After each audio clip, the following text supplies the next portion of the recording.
اس کو جب آپ زمین پر لاتے ہیں تو آپ یہ دیکھتے ہیں کہ حالات کیا ہیں، سماج کہاں پہنچا ہے، انسان نے کیا چیزیں ایجاد کر لی ہیں، وہ زرعی دور میں جی رہا ہے، وہ اس سے پہلے کی کسی دنیا میں رہ رہا ہے، وہ آج کی جدید ریاست میں ہے۔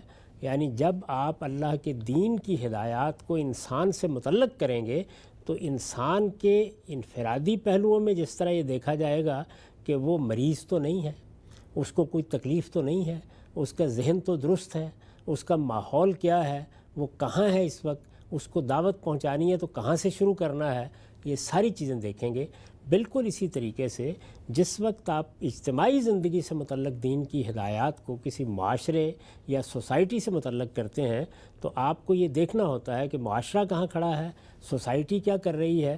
اب اگر اللہ کے دین کی ہدایت یہ ہے کہ امرہم شورا بینہم، تو ہم اس کو اس وقت روبہ عمل کرنے کے لیے کیا طریقے اختیار کر سکتے ہیں، یعنی دوسرے لفظوں میں یوں کہیے کہ اس کا پروسیجر کیا ہوگا، یعنی وہ کیا طریقہ ہے جس کے تحت لوگوں کو رائے دینے کا موقع دیا جائے گا، ان کا مشورہ لیا جائے گا۔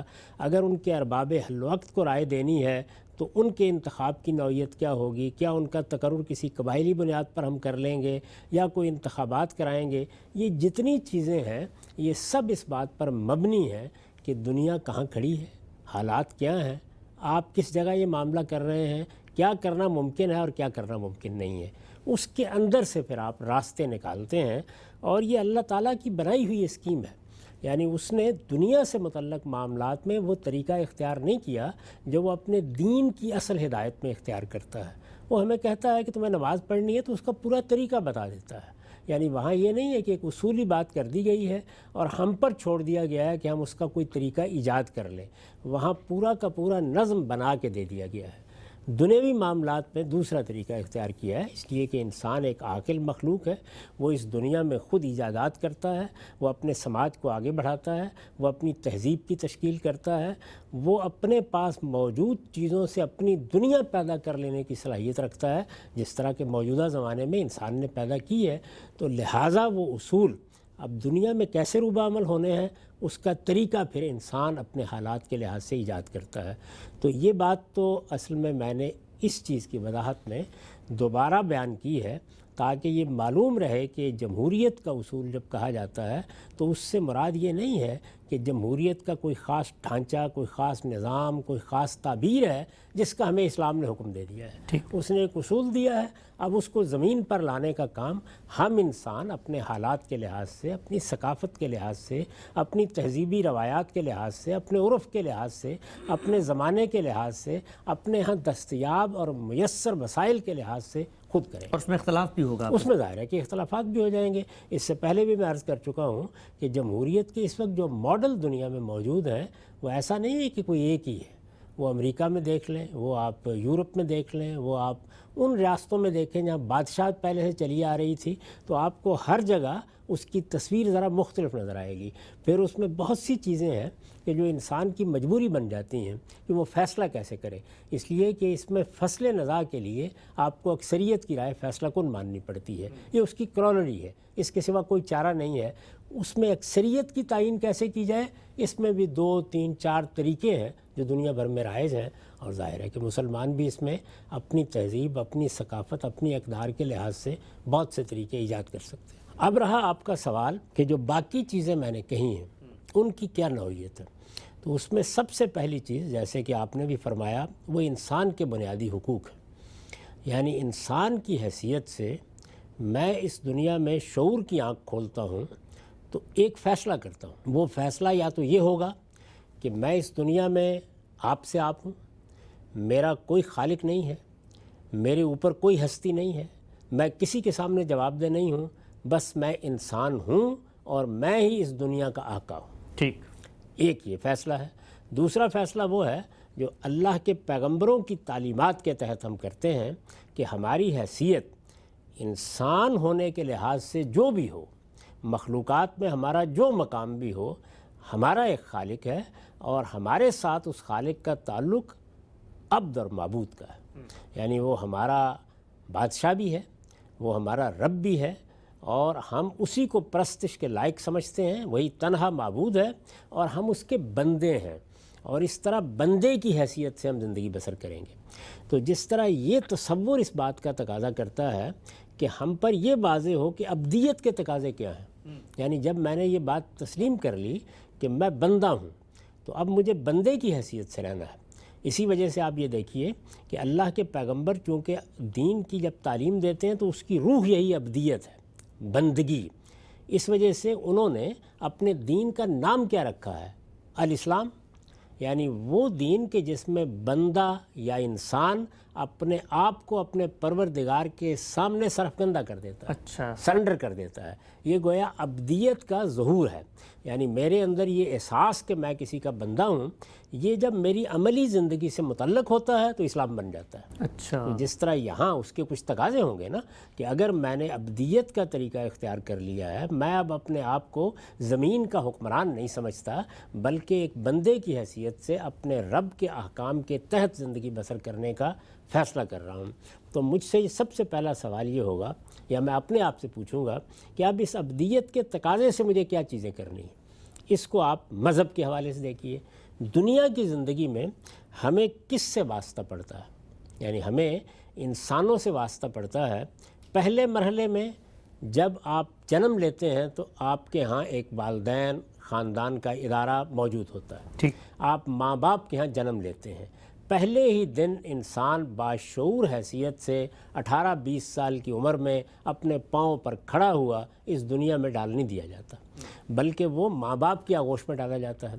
چنانچہ یہاں یہ سوال پیدا ہوتا ہے کہ ماں باپ کو اس کے اوپر کیا حقوق حاصل ہیں، یعنی اس کی وہ پرورش کریں گے، اس کو کھلائیں گے، اس کو پلائیں گے، لیکن اس کی شخصیت پر ان کو کیا حقوق ہیں؟ تعلیم دینی ہے تو ظاہر فیصلہ وہی کریں گے، تربیت کرنی ہے تو فیصلہ وہی کریں گے، کہاں تک ان کے اختیارات ہیں۔ اس سے اصل میں انسان جو اب پیدا ہوا ہے اس کے حقوق کا سوال پیدا ہوتا ہے۔ اچھا، یعنی یہ بات کہ جب میرے والدین ہیں جن کی مجھے آغوش میں ڈال دیا گیا ہے، اب مجھے ان والدین کے زیر اثر رہ کر 18-20 سال بسر کرنے ہیں، اس دوران میں ایک بچے کی حیثیت سے میرے حقوق کیا ہیں اور جب میں شعور کی عمر کو پہنچوں گا تو میرے فرائض کیا ہوں گے۔ تو یہ جو حقوق کی بحث ہے وہ اصل میں میری شخصیت کے اس پہلو سے پیدا ہو جاتی ہے۔ اچھا، یہ پہلا معاملہ ہے۔ تو یہاں کون سے حقوق زیر بحث آتے ہیں؟ یہاں معاشرت کے حقوق زیر بحث آتے ہیں، یعنی والدین کا میرے اوپر کیا حق ہے، میرے والدین سے متعلق کیا حقوق ہے، میرے کیا فرائض ہیں، میرے کیا واجبات ہیں۔ یہ کب تک معاملہ زیر بحث آتا ہے؟ اصلاً اس وقت تک جب تک میں شعور کی عمر کو پہنچنے کے بعد اب خود آگے بڑھنے کے قابل نہیں ہو جاتا۔ تو یہ معاشرت سے متعلق جو حقوق ہیں یہ چونکہ ادارہ ہی اللہ تعالیٰ کا بنایا ہوا ہے تو ان حقوق و فرائض کو اللہ تعالیٰ نے اپنی شریعت میں خود متعین کر دی ہے۔ اچھا، یعنی جس طرح نماز روزے کے معاملے میں ہر چیز طے کر دی ہے، بالکل اسی طرح معاشرت کے معاملے میں بھی سب چیزیں طے کر دی ہیں اور نہایت توازن اور اعتدال کے ساتھ ایک معاشرت کا قانون دے دیا ہے، جس کو میں نے اپنی کتاب میزان میں بہت تفصیل سے بیان کیا ہے۔ وہ قانون اللہ تعالیٰ نے ایک ایک پہلو سے متعین کر دی ہے، یعنی نکاح کا رشتہ کیسے قائم ہوگا، میاں بیوی کے باہمی حقوق کیا ہوں گے، باہمی فرائض کی تقسیم کیا ہوگی، اس نظم کو کیسے جاری رکھنا ہے، اس میں بچے سے متعلق کیا کیا ذمہ داریاں ہیں، ان ذمہ داریوں کو کیسے انجام دینا ہے اور اس کے معاوضے کے طور پر کہیے، اس کے اجر کے طور پر کہیے، اس کے نتیجے کے طور پر کہیے یا اس کے لازمی تقاضے کی حیثیت سے کہیے، خود بچے کے اوپر کیا ذمہ داریاں عائد ہو جاتی ہیں۔ یہ میں نے اس لیے عرض کیا کہ یہ واضح رہے کہ وہاں پر تو اللہ تعالیٰ کی ہدایت ہمارے پاس متعین صورت میں موجود ہوتی ہے۔ اب اس کے بعد جو دوسرا بڑا ادارہ ہم نے بنایا ہے جس پر ہم اس وقت گفتگو کر رہے ہیں وہ ریاست کا ادارہ ہے۔ جی، میں اس سے پہلے گزارش کر چکا کہ یہ ریاست کا ادارہ یہ در حقیقت انسان کی فطرت کے اندر جو اختیار اور ارادے کا توازن پیدا کیا گیا ہے اس کی ناگزیر ضرورت بن گیا ہے۔ ٹھیک، یعنی چونکہ انسان کو ارادہ و اختیار دیا گیا ہے، آج وہ ارادہ و اختیار سلب کر لیا جائے اور سارے انسان ایک قاعدے کے مطابق زندگی بسر کریں جس طرح کے جانور بسر کرتے ہیں تو معاملہ ختم ہو جائے گا۔ یہاں چونکہ یہ صورتحال ہے کہ خود انسان اپنے ارادے اختیار کو غلط استعمال کرتا ہے تو اس سوء استعمال سے انسان کو بچانے کے لیے قبیلے کی سطح پر دیکھیے، قدیم تمدن میں دیکھیے، جدید دور میں دیکھیے، ہر جگہ انسان اپنے اندر ایک نظم اجتماعی پیدا کرتا ہے۔ اب یہ نظم اجتماعی جب پیدا کیا جاتا ہے تو اس کے پاس قوت آ جاتی ہے۔ قوت آتی ہے تو وہ جو کہا ہے نا کہ صاحب نظرہ نشہ قوت ہے خطرناک، اب جب قوت آپ کے پاس آتی ہے، آپ فوجیں بناتے ہیں، آپ پولیس بناتے ہیں، آپ عدالتیں بناتے ہیں. آپ نے شروع کہاں سے کیا تھا کہ آپ لوگوں کے حقوق کی حفاظت کرنے کے لیے آئے تھے، آپ ان کی جان مال آبرو کے خلاف زیادتی کو روکنے کے لیے آئے تھے. لیکن آپ آئے ہیں تو آپ خود اس مقام پر آ گئے ہیں کہ جہاں آپ لوگوں کے ساتھ معاملہ کرنے میں آپ کے پاس قوت ہے اور دوسرے لوگ آپ کی بات ماننے کے لیے مجبور ہیں. یہاں سے یہ مسئلہ پیدا ہوتا ہے کہ یہ جو ریاست کا نظم وجود میں آیا ہے، یا اس بات کو آپ اصول میں الٹ دیجئے کہ یہ ریاست کا نظم اصل میں معاشرے کا میرے اوپر اقتدار قائم ہو گیا. یعنی میں معاشرے کا ایک فرد ہوں اور فرد کی حیثیت سے معاشرہ مجھی سے بنتا ہے، لیکن اس کے بعد پورا معاشرہ مل کر جب ایک نظم اجتماعی بنانے کی صحیح کرتا ہے تو میرے اوپر معاشرے کا اقتدار پیدا ہو جاتا ہے. تو جس طرح والدین کے تعلق سے یہ مسئلہ پیدا ہوا تھا کہ وہاں بچے کی حیثیت سے میرے حقوق کیا ہے، میری تعلیم، میری تربیت اور اس طرح کے تمام معاملات میں کہاں آزاد ہوں، کہاں پابند ہوں، اور میری اس آزادی و پابندی میں وہ کون سا مرحلہ آئے گا جس کے بعد میں اپنے فیصلے خود کروں گا. تو یہاں پر بھی یہ سوال پیدا ہوتا ہے کہ اب اس نظم کے مابین اور میرے مابین میرے حقوق و فرائض کا ایک تعلق پیدا ہونا ہے. اور یہ حقوق و فرائض کا جو تعلق پیدا ہوتا ہے، اس میں یہ سوال بڑی اہمیت کا حامل ہو گیا کہ انسان کے بنیادی حقوق کیا ہیں.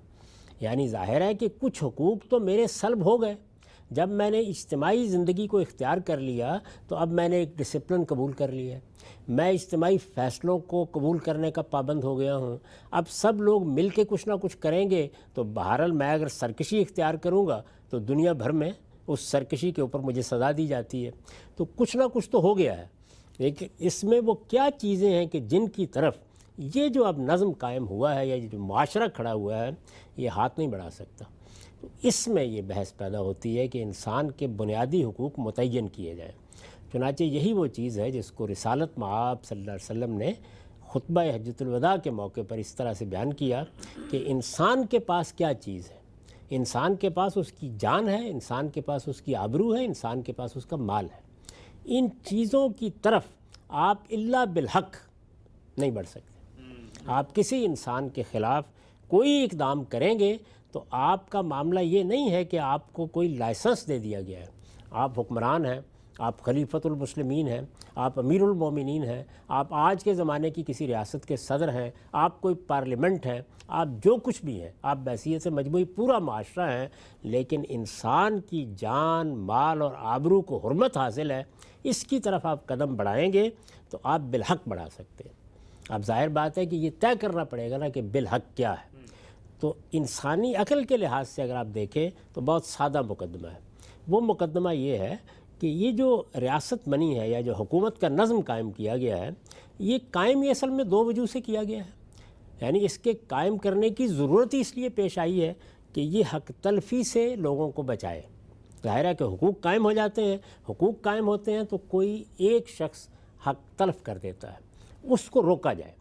یعنی کبھی حق تلف ہو گیا ہے تو دلوانے کی ضرورت ہوتی ہے، اور کبھی ایسے قاعدے بنانے کی ضرورت ہوتی ہے کہ اتلاف حق کی نوبت نہ آئے، جس کو ہمارے ہاں ہماری تعبیر میں سد ذریعہ کہا جاتا ہے. یعنی اس سے پہلے کہ کوئی چیز خراب ہو جائے اس کو روکنے کی صحیح کی جائے، معاشرے کی سطح پر، ریاست کی سطح پر، حکومت کی سطح پر. یہ ایک پہلو ہوا. دوسرا پہلو یہ ہے کہ لوگ اپنی خواہشات، رغبات اور جذبات سے مغلوب ہو کر دوسروں کی جان، مال یا آبرو کے خلاف زیادتی کر بیٹھتے ہیں. تو اس کو روکا جائے. یعنی اگر کوئی کر بیٹھے تو اس کو کیفر کردار تک پہنچایا جائے، اور کرنے سے پہلے اس کا اہتمام کیا جائے کہ کوئی کسی کی جان، مال، آبرو کے خلاف کوئی ہاتھ نہ بڑھا سکے. یعنی یہ جو اہتمام ہے، اس کے لیے یہ ریاست قائم ہوئی ہے، حکومت قائم ہوئی ہے. اب جب یہ حکومت قائم ہی اس لیے ہوئی ہے تو اس کا دائرہ اس سے آگے تو ہو نہیں سکتا. قانون کی جو بھی بنیاد ہوگی، ریاست کا جو بھی اختیار ہوگا، وہ ان دو چیزوں سے پھوٹے گا. یعنی جب بھی کوئی قانون سازی کرنے کے لیے آپ بیٹھیں گے تو یہ مطلق اختیار نہیں ہے کہ آپ جو جی چاہے کر لیں. میری جان، میرے مال، میری آبرو کے خلاف اقدام کرنا پڑے گا نا جب بھی آپ مجھ سے کوئی بات منوانا چاہیں گے. یعنی ایک تو یہ ہے کہ آپ نے مجھے ترغیب دی، میں نے وہ بات ویسے ہی مان لی، لیکن اگر آپ مجھ سے منوانا چاہیں گے اور قانون کا عصا استعمال کریں گے تو یا وہ میری جان کے خلاف استعمال ہوگا، یا مال کے خلاف، یا میری آبرو کے خلاف استعمال ہوگا. اب جب یہ تینوں چیزوں کو حرمت حاصل ہے اور اس میں بالحق کی شرط لگی ہوئی ہے تو وہ حق کیا بنا؟ وہ حق یہ بنا کہ لوگ صرف یہی کر سکتے ہیں کہ اگر کوئی اجتماعی مقصد کے لیے قانون بنانا ہے تو یہ بتائیں کہ ان کا یہ حق تلفی کو روکنے کے لیے قائم ہوا ہے، یا خود یہی جان، مال اور آبرو ہے اس کے خلاف زیادتی کو روکنے کے لیے قائم ہوا ہے. یعنی اس مقصد کے لیے ہی تمام قانون سازی ہوتی ہے. اس کا پھر نتیجہ کیا نکلا؟ اس کا نتیجہ یہ نکلا کہ جب جان، مال اور آبرو کو حرمت قائم ہو گئی تو اس کا مطلب یہ ہے کہ جان، مال، آبرو کے بقا کے لیے جتنی چیزیں درکار ہیں وہ سب کے سب انسان کا حق بن گئی. اچھا، تو انسانی حقوق یہ ہے، اور یہ بہت بڑی چیز ہے اس لیے کہ یہ بنیادی انسانی حقوق جو پیدا ہی ان تین چیزوں سے ہو رہے ہیں. یعنی میری جان کو اپنے قیام کے لیے، اپنے استحکام کے لیے، اپنے بقا کے لیے سب کچھ میسر ہونا چاہیے، یہ میرا حق ہے. اسی طریقے سے میری آبرو کی حفاظت یہ میرا حق ہے، اور اسی طریقے سے جو مال میں نے جائز طریقوں سے کمایا ہے اس کے خلاف کوئی اقدام نہیں کرنا چاہیے. یہ جو ساری بات ہے یہ مل کر اصل میں وہ فہرست بناتی ہے جس کو ہم انسان کے بنیادی حقوق کہتے ہیں. تو انسان کے بنیادی حقوق یہ اصل میں اس لیے ضروری ہے کہ سیاست میں سب سے زیادہ اہمیت اختیار کر لیں کہ حکومتیں انہی کے خلاف اقدام کریں گی. وہ چونکہ قائم کی گئی ہیں اس مقصد کے لیے کہ نظم کو باقی رکھیں، نظم کو برقرار رکھیں، اس لیے قائم کی گئی ہیں کہ مجرموں کا ہاتھ پکڑیں.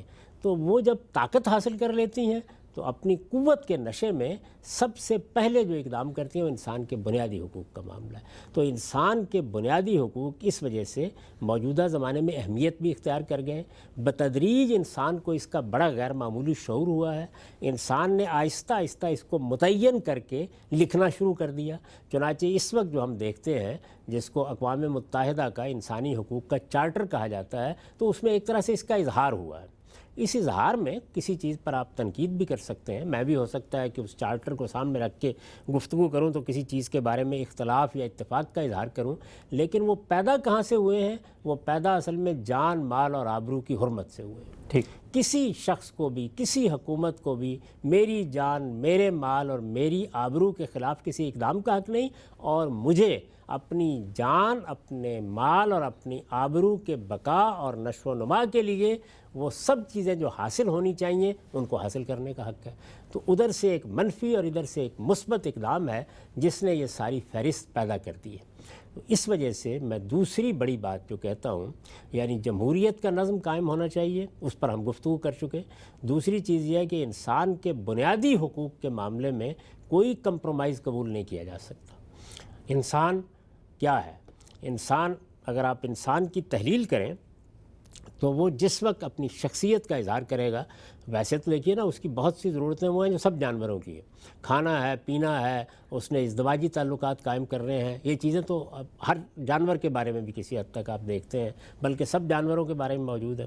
انسان کی شخصیت کے امتیازات میں میری عقل ہے، وہ کام کرے گی نا. میری عقل کام کرے گی تو وہ کیا کرے گی؟ وہ نتائج نکالے گی، وہ افکار پیدا کرے گی، وہ تہذیبی روایات پر اثر انداز ہوگی. تو یہ چیز میرے ہاں چونکہ ودیت کر دی گئی ہے، اس وجہ سے میری عقل کا جو عمل ہے اس کے نتائج کو دنیا تک پہنچنا ہے. اس وقت تک اس کے اوپر آپ کوئی قدغن نہیں لگا سکتے جب تک کہ کسی کی حق تلفی کی نوبت نہ آ جائے یا کسی کی جان، مال، آبرو کے خلاف میں زیادتی کا. حریت فکر اور حریت افکار، یہ ساری چیز اصل میں صرف اس سے پیدا ہو گئی. یعنی چونکہ میں ایک عقلی وجود ہوں تو اس وجہ سے میری عقل جب وہ اپنے مشاہدات اور اپنے تجربات سے استنباط کرتی ہے تو اس سے علم پیدا ہونا شروع ہو جاتا ہے، افکار پیدا ہونا شروع ہو جاتے ہیں. تو یہ فکر کی آزادی، افکار کی آزادی، اپنی بات کہنے کی آزادی، یہ اصل میں میری شخصیت کا ظہور ہے. جیسے ہی آپ اس کو روکیں گے تو یا میری جان کے خلاف اقدام کریں گے، یا آبرو کے خلاف کریں گے، یا مال کے خلاف کریں گے، یا آپ بالحق ہی کر سکتے ہیں، آپ نہیں کر سکتے۔ اور حق کیا ہے؟ حق وہی دو چیزیں کہ میں اگر جو بات کہہ رہا ہوں اس سے کسی کی حق تلفی ہو رہی ہے تو آپ کو مجھے روکنے کا حق ہے، اگر میں جو بات کہہ رہا ہوں اس کے نتیجے میں کسی کی جان مال آبرو کو خطرہ ہے تو آپ کو مجھ کو روکنے کا حق ہے، لیکن اس سے ادھر ادھر آپ اس کے اوپر کوئی قدغن نہیں لگا سکتے۔ میرا ایک جمالیاتی وجود ہے، وہ اپنا اظہار کرتا ہے، وہ اپنا اظہار فنون میں کرتا ہے، یعنی وہ موسیقی میں کرے گا، وہ شاعری میں کرے گا، وہ ادب میں کرے گا، اسی طریقے کی بہت سی چیزیں جن کو آپ فنون لطیفہ کہتے ہیں وہ ظہور پذیر ہوتی ہیں۔ ان میں بھی آپ کوئی مداخلت نہیں کر سکتے، اس لیے کہ میرے جمالیاتی وجود کا یہ ناگزیر تقاضا ہے، ان کو ہر حال میں سامنے آنا ہے، ان کو وجود پذیر ہونا ہے۔ یہ عامی سے لے کر اعلیٰ سے اعلیٰ افراد تک ہوں گی، یعنی یہ ضروری نہیں کہ ہر آدمی مصور ہو، ہر آدمی شاعر ہو، یہ ضروری نہیں، لیکن یہ کہ کسی نہ کسی درجے میں یہ جو جمالیاتی احساس ہے وہ میرے رویوں میں اظہار کرے گا، وہ میرے رہن سہن میں اپنا اظہار کرے گا، وہ فنون لطیفہ میں اپنا اظہار کرے گا۔ آپ اس پر کوئی قدغن نہیں لگا سکتے الا بالحق، یعنی یہاں پر بھی وہی اصول ہوگا کہ آپ کو بتانا ہے کہ آپ یہ قدغن لگا رہے ہیں تو کیا میں نے کسی کا حق تلف کیا اس کے نتیجے میں، یا کسی کی جان مال آبرو کے خلاف زیادتی ہو گئی ہے۔ میری شخصیت کا تیسرا جو بڑا اظہار ہے اور سب سے بڑا شاید اظہار ہے وہ میرے اخلاقی وجود کا اظہار ہے، اور میں اپنے اخلاقی وجود کے اظہار میں حسن و قبح کے فیصلے کرتا ہوں، یعنی میں یہ کہتا ہوں کہ یہ چیز ٹھیک ہے، یہ چیز غلط ہے، یہ چیز ٹھیک ہے، یہ غلط ہے، یعنی اخلاقی لحاظ سے ٹھیک ہے یا غلط ہے، اس اظہار پر بھی آپ پابندی نہیں لگا سکتے۔ اس کے لحاظ سے میرا یہ حق ہے کہ میں خیر کو اور اچھائی کو اپناؤں، اور میرا یہ حق ہے کہ میں جس چیز کو برا سمجھتا ہوں اس کے بارے میں اپنی بات کہوں۔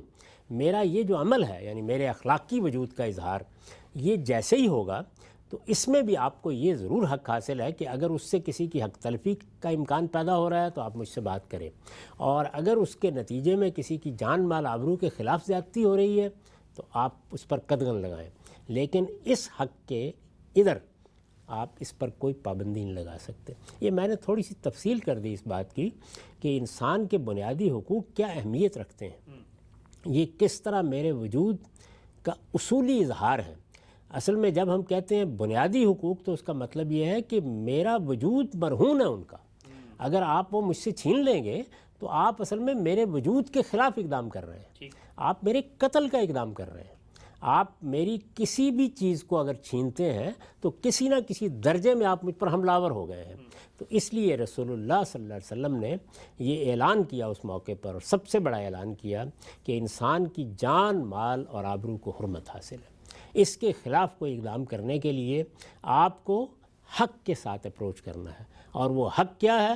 وہ حق یا تو علم و عقل کے مسلمات طے کریں گے، جیسے میں نے حکومت کے بارے میں بتا دیا کہ آپ کا حق صرف دو چیزوں کے بارے میں ہے، اور یا کیا ہوگا، یا کائنات کا پروردگار بتا دے گا۔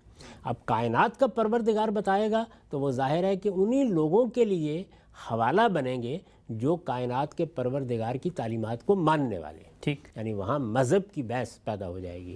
لیکن علم و عقل کے مسلمات وہ میرے اور آپ کے اور ایک مسیحی کے اور ایک بدھ کے اور ایک ہندو کے درمیان مشترک ہیں، ان کے اوپر ہم سب بات کریں گے۔ چنانچہ اسی کا نتیجہ یہ نکلا ہے کہ انہی مسلمات کی بنیاد پر انسان نے دور حاضر میں بنیادی حقوق کی فہرستیں بیان کر دی ہیں۔ اب اس بات پر اصرار کیا جاتا ہے کہ کسی دستور میں بھی ان کی خلاف ورزی نہیں ہونی چاہیے، یعنی اس وقت جو دساتیر بن رہے ہیں ان میں یہ آپ دیکھتے ہیں کہ اس بات کی ضمانت طلب کی جاتی ہے، یہ متعین کیا جاتا ہے کہ ان کو تلف نہیں ہونے دیا جائے گا، ان کے خلاف کوئی قانون سازی نہیں ہوگی، یہ سب اصل میں اسی مقدمے پر مبنی ہے۔ تو جمہوریت اور اس کے بعد انسان کے بنیادی حقوق، یہ سیاسی زندگی میں ہمارا سب سے بڑا مسئلہ ہے۔ اگر کوئی نظم قائم کیا گیا ہے، فوج کو ہم نے اسلحہ دیا ہے، پولیس ہم نے قائم کی ہے، کوئی سیکیورٹی کی ایجنسیاں بنائی ہیں، یہ جو کچھ بھی کریں گی یہ انسان کے بنیادی حقوق کے خلاف کوئی اقدام نہیں کر سکتی، نہ اخلاقی طور پر کر سکتی ہیں، اور نہ علم و عقل کے مسلمات ان کی اجازت دیتے ہیں، اور نہ جس ہم دین یا مذہب کو مانتے ہیں وہ اس کی اجازت دیتا ہے۔ یعنی ہر لحاظ سے یہ دوسری چیز بھی اسی اہمیت کی حامل ہے۔ ہم سب بہت ہی تفصیل سے، پہلی دفعہ میں کہوں گا کہ آپ نے جس خوبی کے ساتھ اس نقطہ نظر کو واضح کیا کہ انسان کے بنیادی حقوق، ان کی اہمیت اور خود دینی لحاظ سے وہ کس قدر تقدس اور کس قدر حفاظت چاہتے ہیں، اور ایک معاشرہ، ایک سماج آگے بڑھ نہیں سکتا اس کے بغیر۔ میں کچھ ضمنی چیزیں اس پہ پوچھنا چاہتا ہوں۔ ایک بہت دلچسپ چیز جس سے آپ نے آغاز کی، ایک مثال دے کر کہ خاندان کے ادارے میں ماں باپ کا رشتہ ہوتا ہے، میاں بیوی کا رشتہ ہوتا ہے، اس طرح میں وہاں پر ایک حقوق و فرائض کا تعلق پیدا کرتا ہوں، یہی آگے بڑھ کے معاشرے کی سطح پر ریاست اور نظم اجتماعی میں ہوتا ہے۔ میں اس کو ذرا الٹ کے ایک چیز پوچھنا چاہتا ہوں آپ سے، یہ جو آپ نے انالوجی ایک قیاس کر کے ایک چیز قائم کی، ہمارے ہاں عام طور پہ خاندان کے ادارے کو بھی جب دیکھا جاتا ہے میاں بیوی کے تعلق میں تو بات ہی کی جاتی ہے ہم تو برابر ہیں، ہم تو آزاد ہیں، لیکن آپ نے اسی کو پلٹ کے ریاست پہ قیاس کیا۔ تو میں یہ سمجھنا چاہتا ہوں آپ سے، بڑی دلچسپ ایک مثال آپ نے دی کہ یہ بھی ایک نوعیت کی کیا ریاست ہی بنی ہوئی ہوتی ہے، جو خاندان کے اندر ہم اپنے کچھ اطاعت کر رہے ہوتے ہیں، فرما برداری، کچھ حقوق سرنڈر کر رہے ہوتے ہیں، اور اس سے حفظ مراتب میاں بیوی کرے، تو یہ بھی ایک طرح کی کیا ریاست ہوتی ہے؟ میں نے تو خیر ان دونوں کو بالکل الگ الگ بتایا ہے، یعنی ایک ادارہ اللہ تعالیٰ کا قائم کردہ ہے، دوسرا ادارہ ہم انسانوں نے اپنی ضرورت سے قائم کیا ہے۔ ایک ادارے کے لیے اللہ تعالیٰ نے تمام ضروری تعلیمات خود اپنی کتاب میں اپنے پیغمبر کے ذریعے سے بیان کر دی ہیں۔ وہاں کا نظم کیا ہونا چاہیے، وہاں نظم میں ایک بنیادی فرق ہے۔ یہاں پر باشعور انسان سب مل کر ایک نظم حکومت قائم کر رہے ہیں، اس میں وہ برابر کے حصے دار ہیں۔ امرہم شورا بینہم کے اصول میں کسی کو اس میں ابا جان کی حیثیت حاصل نہیں ہے، تو اس وجہ سے جوہری طور پر دونوں ادارے مختلف ہیں۔ اچھا، وہاں پر نوعیت یہ ہے کہ اس کائنات کے پروردگار نے مجھے بچے کی حیثیت سے والدین کی آغوش میں ڈالا ہے، اس وجہ سے وہاں پر بڑوں کے حقوق کیا ہوں گے، وہاں نظم کس طرح قائم کیا جائے گا، وہاں ادارے کی ابتدا جمہوری اصول پر ہو ہی نہیں سکتی، اس لیے کہ وہ دو کے درمیان قائم ہوتا ہے۔ یعنی وہاں کسی اصول کے اوپر بھی آپ جمہوریت کو 3 چاہیے ہوتے ہیں ہر حال میں تاکہ آپ فیصلہ کر سکیں، تو یہ دونوں ادارے اپنی نوعیت کے لحاظ سے جوہری طور پر الگ ہے۔ یعنی ان کے درمیان اگر کوئی اشتراک ہے تو وہ یہ ہے کہ وہ بھی ایک ادارہ ہے، یہ بھی ایک ادارہ ہے، اس کو بھی ادارے کی حیثیت سے دیکھنا چاہیے، اس کو بھی ادارے کی حیثیت سے دیکھنا چاہیے۔ لیکن چونکہ اس وقت معاشرت ہمارا موضوع نہیں ہے، اس لیے میں نے صرف یہ بتایا کہ ادھر صورتحال یہ ہے کہ وہ تمام چیزیں، میرا حق کیا ہے، والدین کا حق کیا ہے، بیوی کی حیثیت کیا ہے، شوہر کی حیثیت کیا ہے، ان کے درمیان نکاح کا رشتہ قائم ہے، وہ خدا کی طرف سے طے کر دیا گیا ہے، اس لیے کہ وہ ادارہ بنایا ہی خدا نے ہے، اس نے اپنی اسکیم کے لیے بنایا ہے۔ وہاں مجھے کچھ نہیں کرنا، وہاں جو کچھ ہے وہ متعین ہے پہلے سے۔ اس دائرے کے اندر چونکہ ادارہ میں بنا رہا ہوں، اس لیے یہاں یہ سوال پیدا ہوتا ہے کہ اس ادارے میں نظم قائم کیسے ہوگا۔ وہاں تو نظم خدا نے قائم کر دیا، طے کر دیا کہ اس ادارے میں قوام کی حیثیت کس کو حاصل ہے، طے کر دیا کہ اس میں باپ کی کیا حیثیت ہے، طے کر دیا کہ اس میں ماں کی کیا حیثیت ہے۔ اس ادارے میں نہ کوئی باپ ہے، نہ ماں ہے، نہ کوئی قوام ہے، یہاں پر تو مجھے فیصلے کرنے ہیں، تو اس لیے پہلے اصول کی ضرورت پڑ گئی کہ امرہم شورا بینہم کی بنیاد پر فیصلے کیے جائیں۔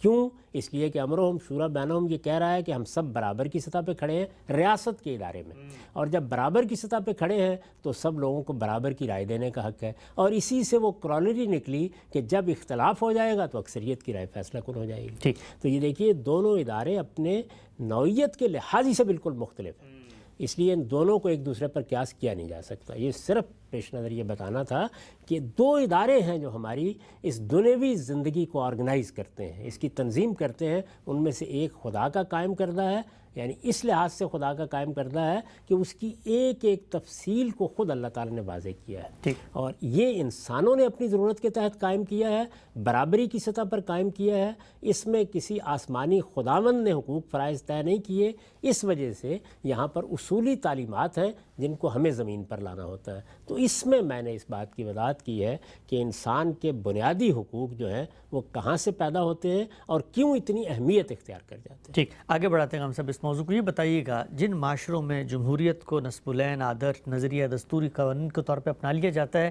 ہم یہ دیکھتے ہیں کہ وہاں پر بھی فیصلہ تو لوگوں کی رائے سے ہو رہا ہے، لیکن ریاست ایسا نظم بنا دیتی ہے جس کے بعد سینسرشپ، فریڈم آف پریس کے اوپر پابندی، لوگوں کے اظہار رائے پہ پابندی، کچھ خاص مذہبی خیالات کے بارے میں یہ پابندی لگا دی جاتی ہے، وہ سامنے نہیں آ سکتے۔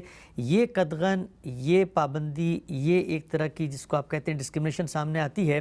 تو سوال میرا آپ سے یہ ہے کہ اگر کوئی ریاست جمہوریت کو بطور اصول مان لے، لیکن اس کے بعد ان بنیادی حقوق کی پابندی نہ کرے تو اس سے کیا وہ جو جمہوریت کو مان کر ایک معاشرہ قائم ہونا ہے، کیا وہ قائم ہو سکتا ہے؟ دیکھیے، جمہوریت تو اصل میں صرف فصل نزاعت کا ایک طریقہ ہے کہ جب سب کے سب لوگ برابر کی سطح پر ایک نظام قائم کر رہے ہیں تو اگر کوئی نزاع پیدا ہو جائے گا تو وہاں اکثریت کی رائے فیصلہ کن ہوگی۔ وہ تو صرف فصل نزاع کا ایک طریقہ ہے، یعنی اس طریقے سے انسان اپنے حکمرانوں کا انتخاب کریں گے۔ ٹھیک، یہ تو میرے بنیادی حقوق ہیں، یعنی ان کے معاملے میں اسی لیے اس کو الگ سے بیان کرنے کی ضرورت ہے۔ جمہوری نظام میں بھی اس کی ضمانت الگ سے دی جاتی ہے، یہ اس کی کوئی لازمی نتیجہ نہیں ہے۔ وہاں پر تو آپ نے ایک موقع دے دیا، میں نے اپنے حکمرانوں کا انتخاب کر لیا۔ نہیں، اس سے بھی زیادہ اہم چیز یہ ہے کہ کسی نظم اجتماعی میں میرے بنیادی حقوق کے خلاف کوئی اقدام نہیں ہونا چاہیے۔ اور میں نے عرض کر دیا ہے کہ وہ اقدام جب کیا جائے گا اس میں یا آپ میری جان کے خلاف اقدام کریں گے، یا مال کے خلاف، یا آبرو کے خلاف۔ اور یہ ذہن میں رکھیے کہ ان تینوں چیزوں کی حرمت خدا کے آخری پیغمبر نے بیان کی ہے۔ ان کے خلاف کوئی اقدام کرنے کے لیے آپ صرف دو باتیں کہہ سکتے ہیں، اور وہ یہ کہ میں نے کسی جرم کا ارتکاب کیا ہے۔ اور جرم کب بنتا ہے؟ ریاست سے متعلق جرائم کی بات کر رہا ہوں، یا میں کسی کا حق تلف کروں گا، اور یا میں کسی کی جان مال آبرو کے خلاف زیادتی کروں گا۔ اصل میں دیکھیے، جان مال آبرو ہی کو حرمت حاصل ہے، میں نے اس حرمت کو پامال کر دیا۔ اب آپ کو حق حاصل ہو جاتا ہے کہ آپ مجھے روکیں، آپ اس کے لیے قانون بنائیں۔ لہٰذا یہ جتنے مسائل پیدا ہوتے ہیں، وہ سینسرشپ کے مسائل ہوں، وہ ریاستی اداروں کے اقدامات کے مسائل ہوں، اسی طرح پارلیمنٹ کی قانون سازی کے مسائل ہوں، عدالتیں فیصلے جس بنیاد پہ کرتی ہیں، اگر اس بنیادی بات کو ملحوظ رکھا جائے، سیاستدان بھی، پارلیمنٹ کے ارکان بھی، وزراء بھی، دانشور بھی، علماء بھی، ہر آدمی اس بات کو ملحوظ رکھے کہ ریاست کا اختیار شروع ہی ان دو چیزوں سے ہوتا ہے اور انہی پر ختم ہو جاتا ہے۔ اس کے دائیں بائیں، اس کے نیچے اوپر اس کا کوئی اختیار ہی نہیں ہے، یہ اس کو دیا ہی نہیں گیا۔ اور جب دیا ہی نہیں گیا تو ہر قانون سازی کے اوپر آپ نے گویا کہ ایک پیمانہ رکھ دیا ہے، اس کے اوپر پرکھ کر دیکھا جائے گا۔ پارلیمنٹ میں کوئی قانون بنا رہے ہیں، کوئی ایکٹ بنا رہے ہیں، کوئی چیز بھی ہو رہی ہے، یہ دیکھا جائے گا کہ آپ یہ اپنے اختیار سے تجاوز تو نہیں کر رہے ہیں۔ جس طرح اگر کسی عدالت میں مقدمہ جاتا ہے تو سب سے پہلا سوال جو اچھے وکلاء اٹھاتے ہیں وہ یہ کہ کیا عدالت کی جورسڈکشن ہے، وہ اس مقدمے کو سن سکتی ہے۔ تو ریاست کے لیے بھی یہ طے ہے کہ وہ ان دو چیزوں کو ملحوظ رکھ کر قانون سازی کر سکتی ہے۔ اسے ثابت کرنا پڑے گا کہ جو قانون بنایا جا رہا ہے، جو حکم دیا جا رہا ہے، وہ ان دو چیزوں کو ہدف بنا کے دیا جا رہا ہے۔ اس سے آگے ظاہر ہے ہر قانون ایک باطل قانون ہے، وہ اگر بنا دیا گیا ہے تو مجبوری میں اس کی پابندی کرنا ایک الگ بات ہے، اصلاً وہ ایک ناجائز قانون ہے جس کو ہر حال میں ختم ہو جانا چاہیے۔ ٹھیک ہے، ہم سب آگے بڑھاتے ہیں اس موضوع کو۔ بقیہ جو دو عناصر ہیں، دو پہلو ہیں، دو اعتقادات، نظریات جن کو آپ کہتے ہیں کہ پیش نظر رکھ کے ہم آگے بڑھ سکتے ہیں، حق خود ارادی اور قانون کی حکمرانی۔ آپ سے ہم زبان و بیان کے مسائل بھی سنتے ہیں، عام طور پہ ہمارے چونکہ بہت لفظ استعمال ہوتا ہے، حق خود ارادیت کہہ دیا جاتا ہے، تو یہ لفظ اصل میں کیا ہے اور حق خود ارادی کیا ہوتا ہے، اور قانون کی حکمرانی کے بارے میں کیا فرماتے ہیں؟ پہلے قانون کی حکمرانی کو لینا چاہیے۔ یعنی ابھی ہم نے کیا بات کی؟ ہم نے یہ بات کی کہ لوگ برابری کی سطح پر ریاست کے ادارے میں شریک ہوتے ہیں، اس لیے ان کا یہ حق ہے کہ وہ اپنے حکمرانوں کا انتخاب کریں۔ اس میں ظاہر ہے کہ بہت سے لوگ ہوں گے، کروڑوں کی تعداد میں ہو سکتے ہیں، اختلاف ہو جائے گا، چنانچہ تمام ریاست کے معاملات میں فصل نزاع کے لیے اکثریت کی رائے کو فیصلہ کن مانا جائے گا۔ یہ پہلی بات کا تقاضا ہے۔ دوسری بات یہ ہے کہ کوئی قانون سازی آپ نہیں کر سکتے جو انسان کے بنیادی حقوق کے خلاف۔ ٹھیک، اور یہ میں نے عرض کر دیا کہ اس کے تعین کیسے کیا گیا ہے۔ یہ بتا دیا کہ دو ہی چیزیں ہیں جن کی بنیاد پر قانون سازی ہوگی۔ میں نے اپنی کتاب مقامات میں ایک مضمون لکھا ہے قانون کی بنیاد، اس میں یہ واضح کیا ہے کہ جو ضابطہ بھی آپ بنائیں گے وہ اسی اصول کے اوپر بنائیں گے۔ یہ آپ کو یاد ہوگا کہ پچھلے دنوں ہمارے ہمسائے میں جب ایک نئی حکومت قائم ہو رہی تھی تو اس پر بھی گفتگو کرتے ہوئے میں نے یہ بات واضح کرنے کی صحیح کی تھی کہ آپ لوگوں کے شخصی معاملات میں مداخلت ہی نہیں کر سکتے۔ یعنی جو بھی آپ حکومت بنائیں گے وہ آپ کی خیال میں کوئی مذہبی حکومت بنی ہے، کوئی اسلامی حکومت بنی ہے، وہ کوئی جمہوری حکومت بنی ہے، وہ کوئی بھی حکومت ہے، اگر وہ حکومت بنی ہے تو سب سے پہلی چیز یہ ہے کہ وہ لوگوں نے اپنی رائے سے بنائی ہے۔ اگر نہیں بنائی تو اس کو ڈی فیکٹو قبول کیا جاتا ہے، یعنی بالفعل مان لیا جاتا ہے، اس لیے کہ طاقت ہے، اور طاقت کے مقابلے میں عام لوگوں کو کھڑا کرنا یہ کوئی دانش مندی کی بات نہیں ہے۔ پیغمبروں نے بھی اس کی حوصلہ افزائی نہیں کی۔ تو پہلی چیز یہ، اور دوسری چیز یہ کہ اب جب وہ سوسائٹی کے ساتھ معاملہ کرنے کے لیے آگے بڑھیں گے تو وہ دو ہی چیزوں میں مداخلت کر سکتے ہیں. یعنی مجھ سے جب تک کوئی حق تلف نہیں ہوتا، میں نکاح کیسے کرتا ہوں، میں طلاق کیسے دیتا ہوں، میں اپنی میراث کیسے تقسیم کرتا ہوں، میرا کوئی عرف ہے، میرا کوئی مذہب ہے جس کے مطابق میں اپنی شخصی زندگی بسر کرتا ہوں، میری فنون لطیفہ کے بارے میں کیا رائے ہے، میرے مذہب کا کیا حکم ہے، میرے پروردگار نے کیا بات کہی ہے، میری تعلیم کیا ہونی ہے، مجھے اپنی سوسائٹی کے اندر اپنے لیے کس کیریئر کا انتخاب کرنا ہے، یہ سب کے سب میرے شخصی معاملات ہیں اور میرے بنیادی حقوق سے متعلق ہیں. ان میں مداخلت کی آپ جسارت ہی نہیں کر سکتے. تو میں نے یہ بیان کیا کہ یہ دائرہ نہیں ہے. اصل میں ساری خرابی اس وقت پیدا ہوئی ہے جب مذہب کی بنیاد پر قائم ہونے والی حکومتوں نے وہ جو اللہ تعالیٰ نے احکام اور ہدایات میری شخصی زندگی کے بارے میں دیے ہیں اور میرے خالق کی حیثیت سے دیے ہیں، ان کے نفاذ کو اپنی ذمہ داری سمجھ لیا. ٹھیک. ہاں البتہ شخصی معاملات میں بھی، مثلا میراث میں، مثلا نکاح میں، مثلا طلاق میں جس ضابطے اور قانون کا پابند ہوں، جس کے تحت میں معاملات کر رہا ہوں، اس میں کسی کی حق تلفی کرتا ہوں، تو اب آپ کا حق شروع ہوتا ہے. یعنی آپ اپنی طرف سے حقوق طے نہیں کریں گے، بلکہ وہ حق جو میرے پروردگار نے طے کر دیا ہے یا کسی سوسائٹی کے عرف نے طے کر دیا ہے، وہ حق ہے جس کو دلوانے کے لیے آپ اقدام کریں گے. اسی طریقے سے جب جان مال آبرو کے خلاف کوئی اقدام کیا جائے گا تو ریاست اور حکومت کا دائرہ یا اس کی جورسڈکشن یہی ہے، اس سے آگے وہ بڑھ نہیں سکتی. اب جب نہیں بڑھ سکتی اس سے آگے، تو اس کے بعد وہ تیسری چیز سامنے آتی ہے، اور وہ یہ کہ آپ کو اب جو کچھ بھی کرنا ہے اس کے لیے پہلے قانون بننا چاہیے، پہلے ضابطہ وجود میں آنا چاہیے.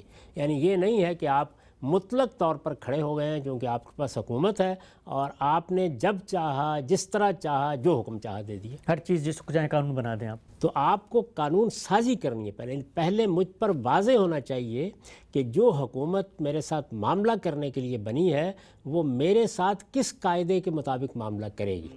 یعنی ایک تو یہ ہے نا کہ کچھ معلوم نہیں آپ کب یک بیک صبح سو کر اٹھیں اور اٹھ کر میری پیٹھ پر کیا چیز برسا دیں. نہیں، آپ کو پہلے بتانا پڑے گا کہ اب جب میرے اور آپ کے درمیان یہ حقوق طے ہو گئے ہیں اور جب میں بھی اس پوری سوسائٹی کے نظم کا حصہ ہوں اور جب تمام انسان مل کر ایک جمہوری معاشرہ قائم کر رہے ہیں اور جب حکومت سے متعلق یہ حدود طے ہو گئے ہیں کہ وہ بنیادی حقوق کی ہر حال میں حفاظت کرے گی اور اس سے کبھی تجاوز نہیں کرے گی، جب یہ طے ہو گیا ہے تو اب آپ نے ان دو چیزوں کے لیے کوئی بات کرنی ہے نا. یعنی یا حق تلفی کو روکنے کے لیے کرنی ہے یا جان مال آبرو کو زیادتی کے خلاف روکنے کے لیے کرنی ہے. جب آپ یہ کام کریں گے تو آپ یہ کیسے کریں گے؟ اس کے لیے قانون پہلے وجود میں، تو اس کو کہا جاتا ہے قانون کی حکمرانی.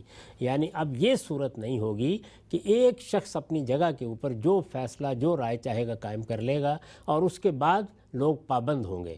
دیکھیے، لوگ تو رائے قائم کریں گے اسی طریقے سے، وہ زیادتیاں بھی کریں گے، وہ لوگوں کے اوپر ظلم بھی کریں گے، وہ تو ہو رہے ہیں دنیا کے اندر. لیکن ہم اس چیز کو آدرش کے طور پر بیان کر رہے ہیں کہ سیاست میں ہمارے سامنے یہ چیز ہونی چاہیے کہ ہم قانون کی حکمرانی چاہتے ہیں. یعنی جس کو بھی کوئی ہدایت دینی ہے، جس کو بھی کوئی حکم دینا ہے، جس کو بھی لوگوں کے خلاف کوئی اقدام کرنا ہے، اگر کسی پولیس کے کانسٹیبل کو مجھے پکڑنے کے لیے آنا ہے تو اصل میں وہ کانسٹیبل جو ہو سکتا ہے کہ ایک بڑے عالم کے مقابلے میں، ایک سائنسدان کے مقابلے میں، ایک دانشور کے مقابلے میں کوئی حیثیت نہ رکھتا ہو، لیکن وہ قانون کا نمائندہ ہے، اس لیے اس کی حیثیت ہم سب سے بڑی ہو جاتی ہے. تو وہ قانون ہے جس کے سامنے ہم سرنڈر کرتے ہیں.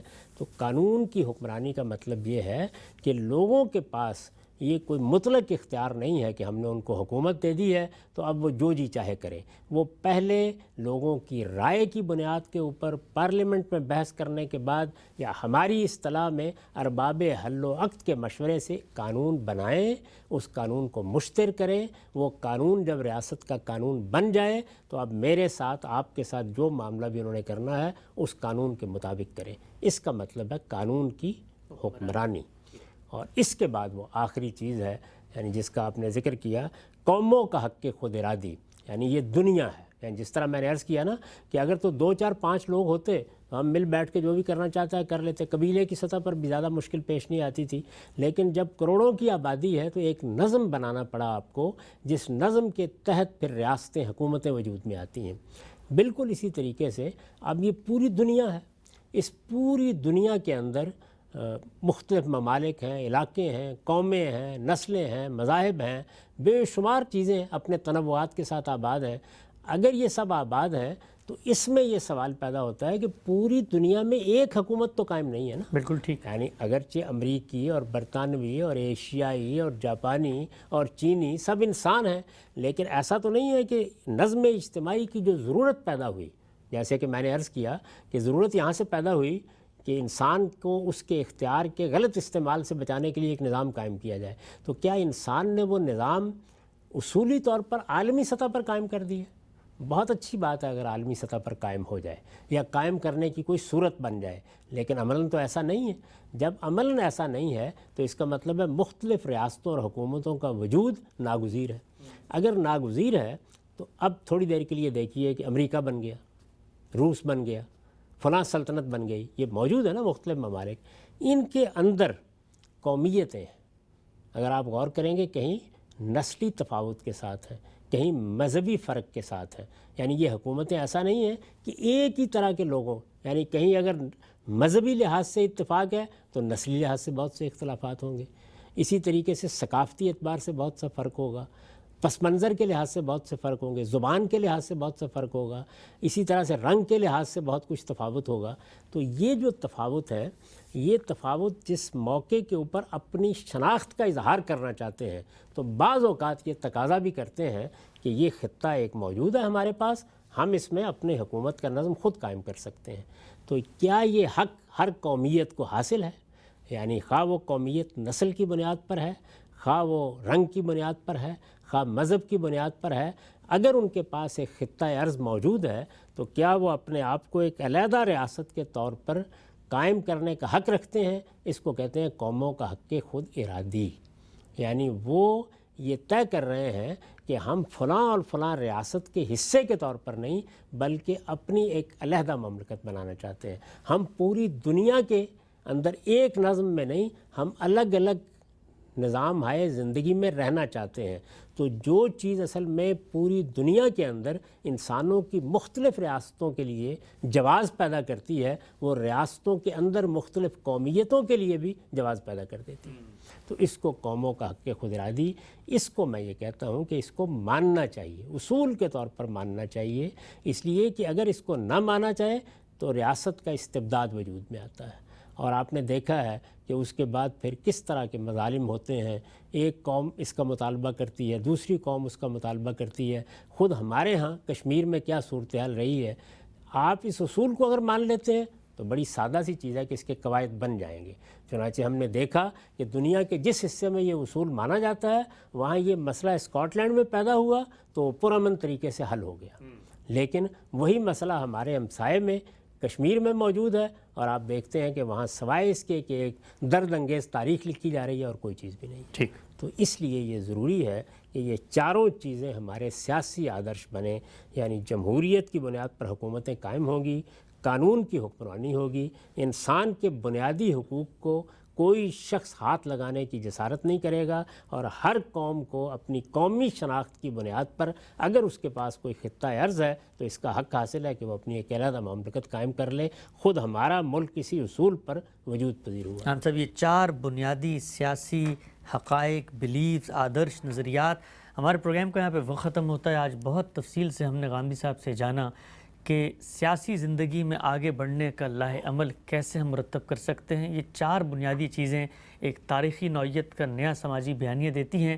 ان کو اپنا کر نہ صرف یہ کہ ایک شخص اپنے حکمرانوں کا انتخاب کر سکتا ہے بلکہ ریاست کے وجود پذیر ہونے کے بعد اداروں کے مابین بھی ایک سوشل کانٹریکٹ کی حیثیت حاصل کر سکتی ہیں۔ ان کے اور بھی کچھ اطلاقی پہلو انہیں آئندہ زیر بحث لائیں گے۔